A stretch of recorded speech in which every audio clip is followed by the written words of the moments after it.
And I think some of the things that keeps us from being authentic are, well, the judgments of others. What are other people going to think of us, right? Because we want to fit in. It's something that's sort of hardwired in us, right? That, if we don't fit in, we risk being alone. And we survive and thrive emotionally by being with others, right? So we have to sort of get past those judgments. Welcome to Authentic Energy, a podcast dedicated to getting to the bottom of what it means to be your true, authentic self at work. I am your host, Wendy Brand. Let's take this learning journey together as I meet with guests weekly. Whether you are a leader or individual contributor, a teacher or a nurse, we'll share conversations and stories that highlight meaningful connections, self-awareness, a sense of belonging, and all the components necessary to create a workplace where you can show up in your authentic energy. Happy New Year! I'm Wendy Brand, your host and creator of Authentic Energy. I am so excited to share this episode with you today. I could not have asked for a better guest to kick off Authentic Energy's 2024 season. The conversation is amazing, and the work that my guest is doing is so aligned with my mission that I was just hanging on his every word in agreement and acknowledgement. Before we get to the guest, I want to remind you about the Reveal Retreat that I'm hosting with my colleague, Jashana Forrester. We still have a few spots left for this 2-day retreat, January 20th and 21st in Green, Texas.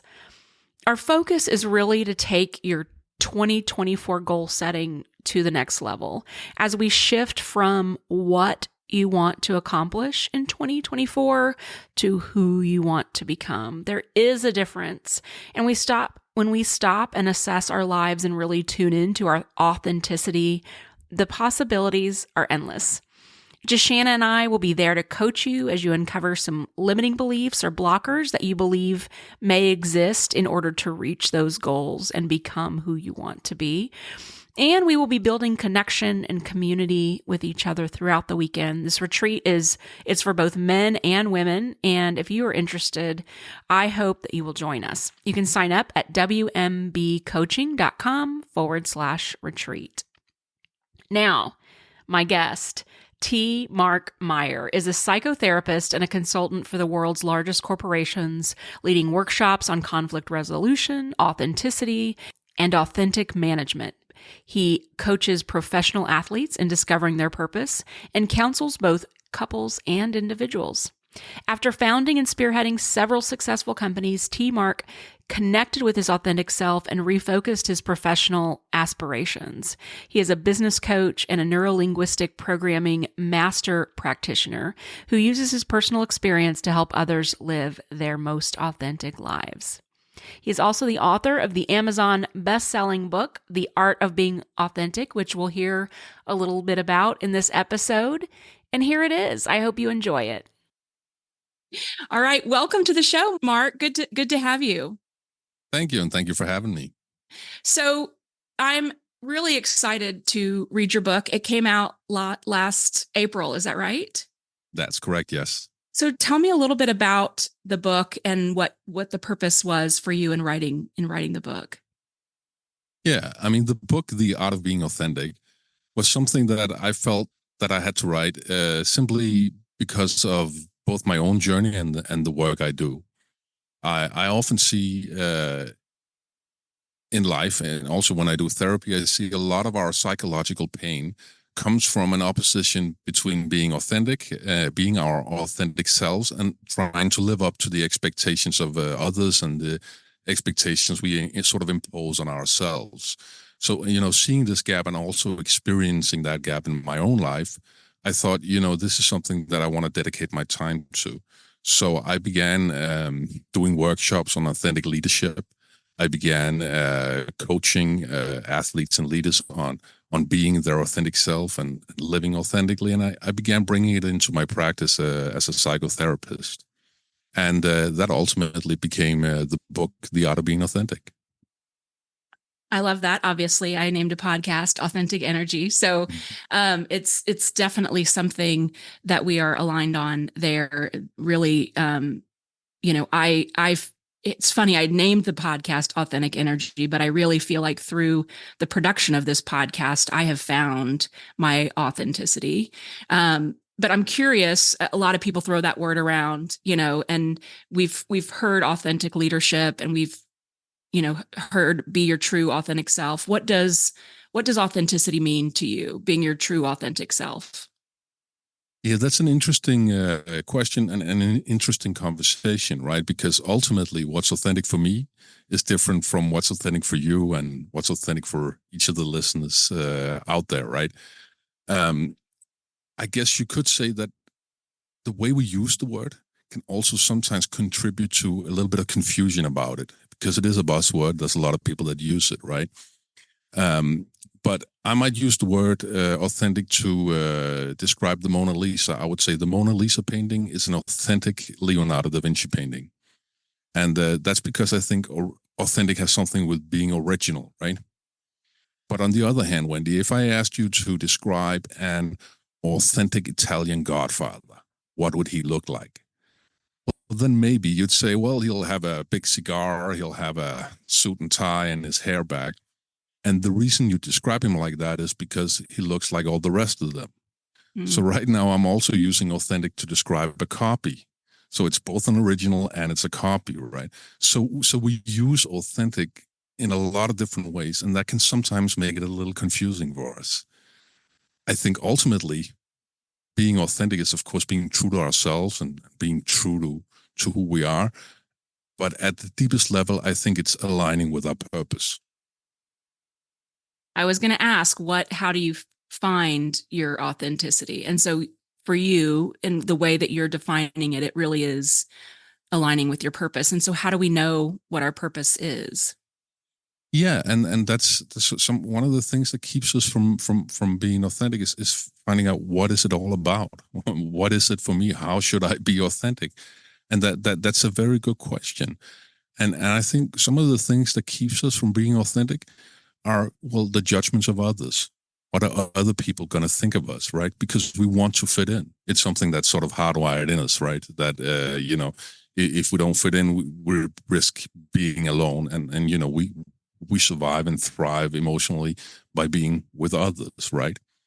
So we have to sort of get past those judgments, and there are different ways to get sort of past them. One of the things that I always urge my clients to do is to ask themselves some questions, to sort of for as a mental exercise to sort of get to what is behind those, beyond those fears of what other people are going to judge me for. And I usually say, well, you can of course start to ask yourself, what if money was not an object? Then what would I do? But you can also take it further and try and ask yourself, well, what if there were no expectations from the people around me? Then what would I do? What would I say? How would I act? And then maybe something will arise to your conscious mind as to what is my authentic self? What is the purpose? What is it that I want to express? And maybe even take it a step further, maybe even saying, okay, I'm going to pretend, I know real life's going to be different, but I'm going to pretend that whatever I do, people are going to meet me with a positive attitude. So if I say I want to do this or that, people are going to say, wow, that's so great, Wendy. Wow, good luck with it. That's a really good decision, Wendy. I'm totally behind it. And, asking yourself questions like, what would I do if there were no expectation from others? And also, what would I do if I didn't have any expectations, any judgments of my own? Because that's what we do, right? When we get judged a lot, we start to internalize it and say, well, I can't do that, can I? Try to ask yourself some questions. What if those judgments went there? Then you sort of get closer to what's authentic for you. I love that question. And one of the things that I do with my coaching clients, one of the first things I do is have them try to identify their top 5 personal core values.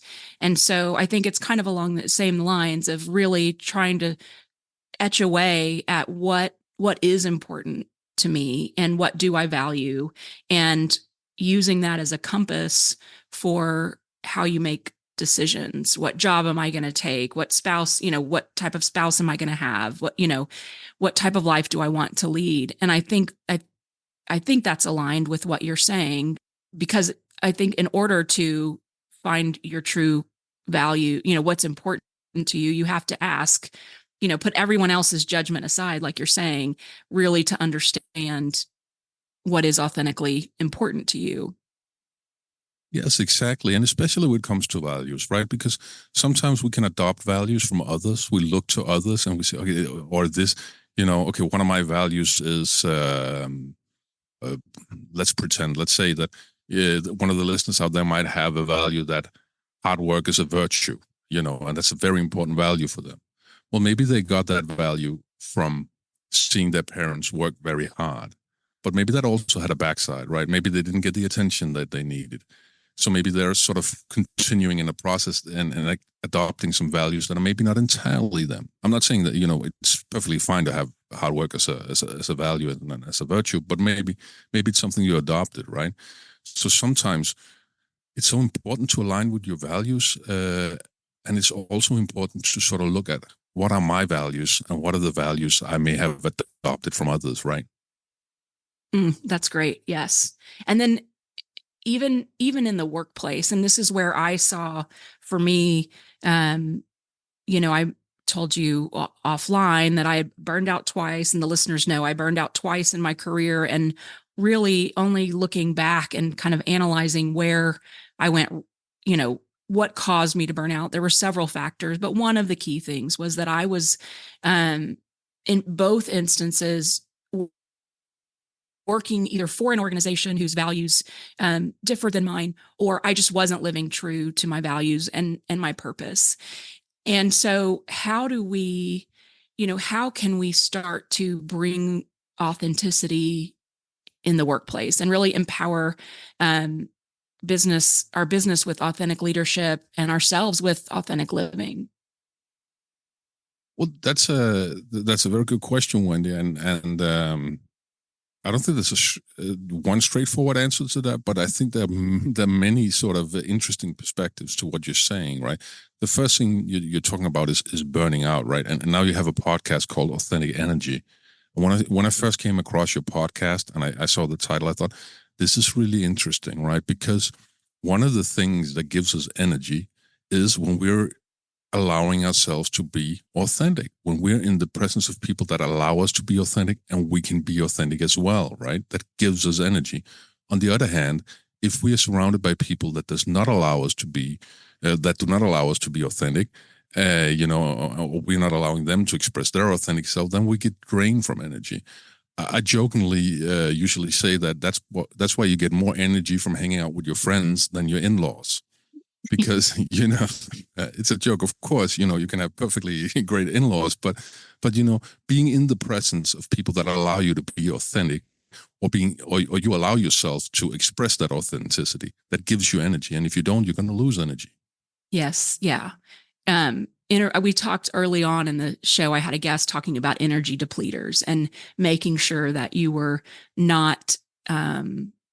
That you were removing any energy depleters in your life, and that was a better way. That was a good way to move into authenticity and having, and having more of that positive energy. I do have to say, because my mother-in-law listens to my podcasts, that my in-laws are phenomenal, and I am able to be my authentic self around them. But I understood your point. Wonderful. No, but it is true what you say. I mean, if we have things in our surroundings that do not allow us to be authentic, no matter how much we try, then it's a good idea to say, okay, well, I have to try and express my authenticity. But if I try and I'm not, and the people around me won't allow it, well, then perhaps it's better to move on. That being said, of course, it is a balance that you want to walk, because some people mistakenly think that if they remove themselves from everything in the world, if they go live in a hut somewhere on the top of a mountain, or as a recluse, that they're being authentic. But I think that authenticity is something that happens, like when you and I, when they're having this talk, right? When we have this space where we allow each other to be who we are, that's where authenticity happens. And removing yourself from the world, maybe it's not the best response if you want to be authentic. So I think it's important that we try to remember that we need to express our authenticity, with other people. I 100% agree. And one of the main missions of my work now is to work with organizations to create an environment where employees can show up as their authentic self. I don't want to, I mean, yes, I left the corporate world, but I want to help others find a way to stay in because, right, we all need money and, and I enjoy my work. I enjoyed the work that I did. And so I think that, not everybody needs to leave or has to leave. I think you're absolutely right. Finding your authenticity where you are, and um, there's a piece in there that I haven't completely um, nailed down for me, and that's really boundaries. So, in order for me to be authentic, I have to be able to voice what is important to me, so that others know that that's not okay with me, or that's not who I am. Or and in the workplace that was difficult for me because there's a culture, whether it's positive or negative, and if you want to move up in an organization, you learn quickly that you have to adapt to that culture in order to move up. And so any guidance that you could give around, you know as leaders or as frontline workers, being able to keep their authenticity and using their voice and setting boundaries when needed. Yeah, I think that, of course, there can be two aspects to this. There can be the leadership aspect, which is, of course, an important responsibility because as a leader, you need to set the stage. You need to create the framework that allows people in your company to be authentic. And then there's, of course, the other one where you are in a company, but you're not the leader, and there's a culture around you. And if we start with the last one, I would say that, ultimately your happiness comes from being authentic. It comes from expressing that in a good and in a non-judgmental way. And I think that's important. And I think that sometimes when you're in the workplace, maybe stop for a moment and saying, okay, right now instead of thinking what should I accomplish right now. So instead of thinking how do I get promoted, maybe stop and think and say, who do I want to be right now? Because ultimately it's about the person you want to become. And when you think about who do I want to be right now, instead of what do I need to accomplish right now, well, then maybe it'll be easier for you to express your authenticity. Yes. Of course, as a lead, yes. Oh, sorry, Wendy, go on. No, go ahead. I want to say amen. Go ahead. Amen and hallelujah. Yeah. No, I mean, when it comes to leadership, it's very important for the leader to set a framework where people can be authentic. But that is also something that can benefit a company a whole lot, right? Because, let's take an example as innovation, right? Usually most companies, they need innovation. They have a product and they need to improve it, right? Okay, well, if we went to a company and I said, this is my company, here on the right, you see my innovation department, and you look in there and everybody was wearing blue shirts and the same tie. You'd think, what kind of innovation exactly are they doing, Mark? They all look the same, right? Innovation comes from being able to express ourselves, right? To bring our unique values with us to work, right? So as leaders, it's important that we allow that space. And it's important that we think that, that we recognize that being authentic is not about ego. It's not about, I have to be who I am and everybody else just has to sort of get in line. No, being authentic is both me being me, but it's equally allowing others to step into their authenticity. So as leaders, it's our responsibility to make sure that our team members are aligned with what we do, but also that we are aligned with what their purposes are. So true. I love this conversation, and I'm excited, like I said, to read the book. So tell me a little bit about the art of being authentic and what we want. We want folks to go read it, but what are the top maybe 5 things that you would say that readers could take away from your book, or the top 3 things? Yeah, but there are lots of things they could take away from this book. I mean, I think that the first thing they should take away from the book is that when they learn about authenticity, they find that maybe their happiness and maybe their fulfillment doesn't lie in an external goal that they have to reach, but maybe it lies in them expressing their authentic self. That's something that I hope that people will take away from the book when they read it. I also hope that when they read it, they will see that you can be guided from your purpose. We live in a very goal-oriented world where we need 5-year plans and we need to set goals. But we have to remember that goals in themselves are meaningless if they're not tied to a purpose. When we reach our goals, if there's not a purpose tied to them, we're not going to feel anything emotional, sort of uplifting, or it's not going to add to our emotional well-being, right?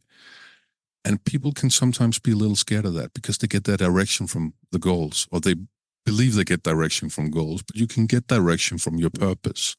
I say in the book, you can let your goals give you direction. That requires a lot of effort and a lot of discipline to reach them, or you can be pulled by your purpose. That does not require effort or discipline. It requires self-understanding. So when they read the book, I hope it opens up a doorway to wanting to do a little bit of this self-investigation to find out what is my purpose, because purpose can really bring you forward. And as I said in the beginning, aligning with your purpose is, a long way to being your authentic self. What other takeaways could there be? One of the things I think is very important is self-esteem. I spend a lot of time in the book talking about how you can improve your self-esteem and talking about what is the difference between self-esteem and confidence. Because being authentic comes at the risk of not fitting in, and you're not going to do it unless you have the self-esteem, unless you think I am worth this. You have to have that in order to step out and say, this is my authentic self. So those are some of the key takeaways I would hope that the reader took from the book. Wonderful. All sound amazing. And, I want to say on the goals thing, one thing that I learned in this last year really from a coach that I had was that it's not the thing that we want. So it's not the promotion or the car or the house, but it's the feeling that we get from those things that we're chasing. And so if we focus more on the feeling, on what other things could I do that are going to bring me, feelings of excitement or joy or love, it can be the same sense of accomplishment. And I think that ties in with purpose, that if our purpose is pure and good, that feeling that we get from living in purpose can be, maybe you still can have the car and the house and the promotion, but you don't have to chase those things. That is such an important point, Wendy, and I think you're spot on when you talk about that, because that's basically the difference between a goal and a purpose. Because what's inherent in a goal is you have to achieve it, right? Otherwise, it makes no sense, right? Mm-hmm. So when this happens, right, that's not inherent in a purpose. Purpose you should be able to express right now. If you cannot express your purpose right now, then it's not a purpose. Then it's a goal. Mm-hmm. And you can get something from that purpose. I use the example in the book. I use Mother Teresa, who helped a lot of poor people in India. And I a little jokingly say, if she was alive today, you wouldn't see her on Instagram doing selfies saying, hey, just fed 10,000 people. Tomorrow it's 15,000, right? Because it's never about the goal for her. No, it's about the purpose. So she got the same feeling from helping one person as she did helping 100 people. And that's also, I think, an important distinction, and something that you said very well there, Wendy, and the listeners should take with them, is that when you act from purpose, then you get that feeling. Mm-hmm. You get that feeling every time you express your purpose, as opposed to a goal where you have to sort of achieve it for something to materialize. Yes. Mark, this has been such a wonderful conversation. Remind the listeners where you are today. You're not in the United States. No, I am in Denmark, Copenhagen. I do have clients all over the world. I do a lot of online sessions, a lot of online Find Your Purpose sessions. If you're interested in this, learning more about authenticity, definitely go to Amazon, pick up my book, The Art of Being Authentic. You can also follow me on Instagram, Authentic T. Mark Meyer. I share a lot on a lot of video clips and quotes about being authentic. And then you can find me on LinkedIn, where I talk about authentic leadership. And lastly, you can also go to my website, tmarkmeyer.com, where I have newsletters both on authentic living and authentic leadership. Wonderful. And we'll put all of that in the show notes so everyone can find it. Thank you so much for being on the show today. It was such a pleasure. Oh, thank you, Wendy. Probably one of my most favorite conversations so far. Okay, here are my takeaways. Number 1, authenticity is being true to ourselves and who we are, and it is aligning with our purpose. Number 2, things that keep us from being authentic is the fear of judgment and isolation from others. Number 3, if you want to find your authenticity and your purpose, ask yourself, what if money was not an object? Then what would I do? What if there were no expectations from others around me? Number 4, when we are allowing ourselves to be authentic, this gives us energy. When we surround ourselves with people where we are not able to be authentic, this drains our energy. Number 5, your happiness comes from expressing your authenticity. Number 6, instead of thinking, what do I want to accomplish, or worrying about getting promoted, ask yourself, who do I want to be right now? Number 7, it is the role of leadership to create the framework or environment where their teams can be authentic. Number 8, being authentic is not about the ego. It is about me being me and allowing others to be who they are. Number 9, maybe your happiness doesn't lie in a goal, but rather in your authentic self. Number 10, you can be guided by your purpose. Goals themselves are meaningless if they are not tied to your purpose. That's it. I hope you enjoyed the episode. This ties in so nicely with the work that we're doing January 20th and 21st at the Reveal Retreat. I hope you'll check that out, wmbcoaching.com/retreat. And you need to check out the book, T. Mark Meyer's book, The Art of Being Authentic, on Amazon. You can find him on Instagram at Authentic T. Mark Meyer, LinkedIn, his website, tmarkmeyer.com. It's all in the show notes. Thank you so much for listening. I'm so excited about 2024 and all that is ahead. So please check back next week. Thank you.